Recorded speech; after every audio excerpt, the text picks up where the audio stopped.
Pemirsa, hari ini tim Fakta akan menemui Adrianus Agal. Adrianus Agal ini merupakan kuasa hukum dari salah satu dari 15 tersangka yang sudah ditahan oleh pihak kepolisian, yakni tersangka EW. Kita temukan faktanya.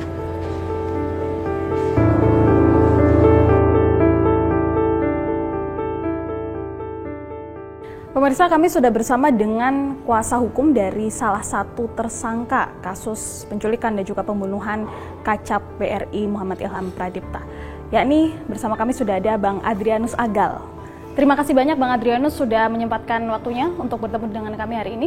Baik, terima kasih.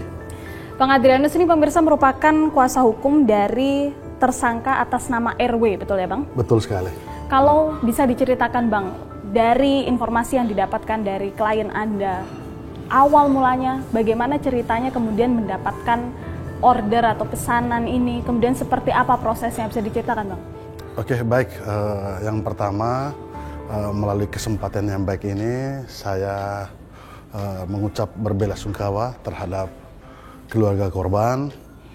Nah, yang saya mau katakan di sini, yang saya mau ceritakan dari historical berdasarkan cerita yang kami dengar langsung dan dituangkan di dalam BAP dari tersangka EW, bahwa EW ini mempunyai kawan yang berinisial F menjanjikan pekerjaan. Nah, pada saat tersangka EW menerima perjanjian kerja ini, baru tersangka EW ini mengajak beberapa kawan-kawan itu untuk ikut bersama-sama untuk pekerjaan itu.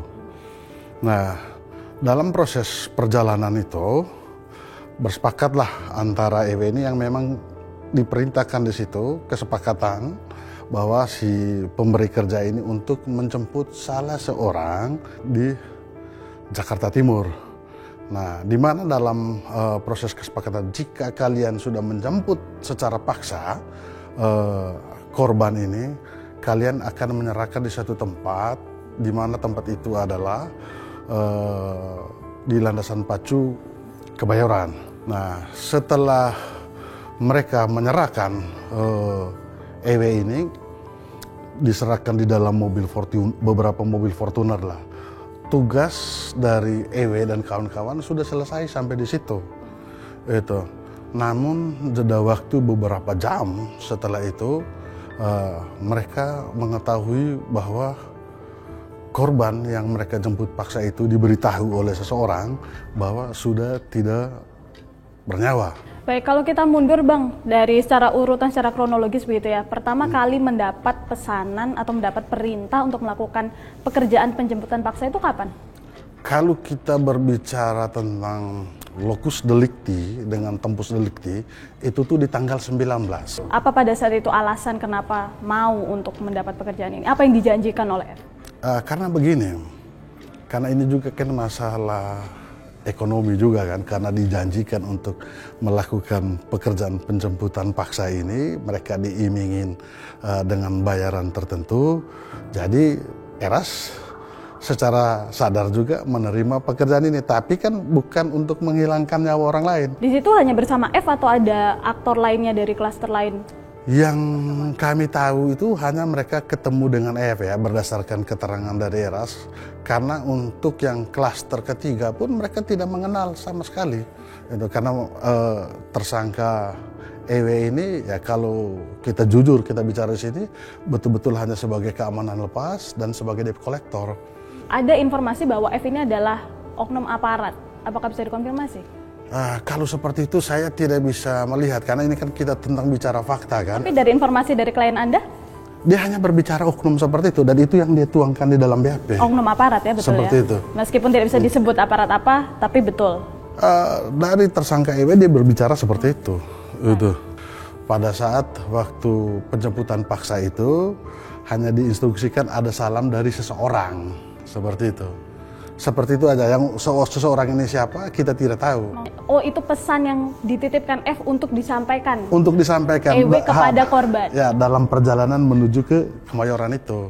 Kita lihat ya Bang, perjalanan dari Jakarta Timur menuju ke Kemayoran. Apa yang terjadi di dalam mobil pada saat itu?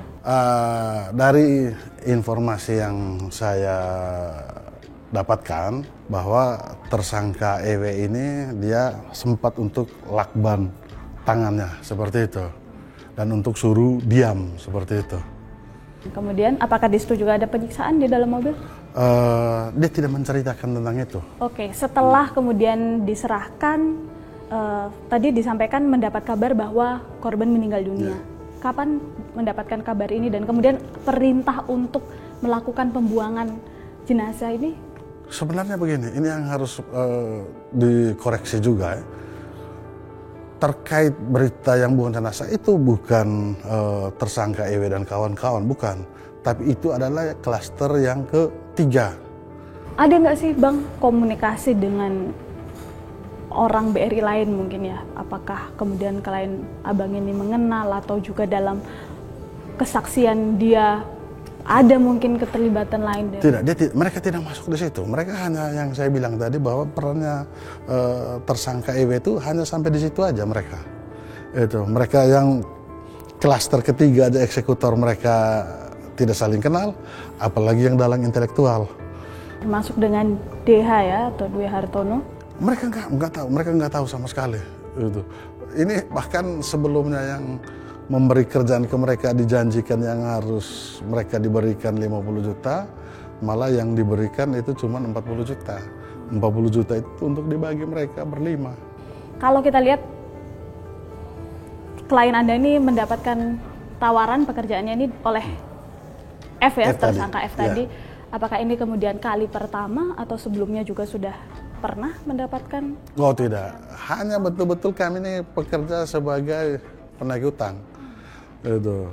Ada nggak dari informasi dari klien Abang dalam perjalanan itu selama berada di mobil bersama dengan korban mengakui sesuatu atau mengatakan sesuatu atau apa yang dikatakan korban pada saat itu di dalam? Tadi yang saya bilang bahwa di situ hanya disampaikan bahwa ada salam dari seseorang.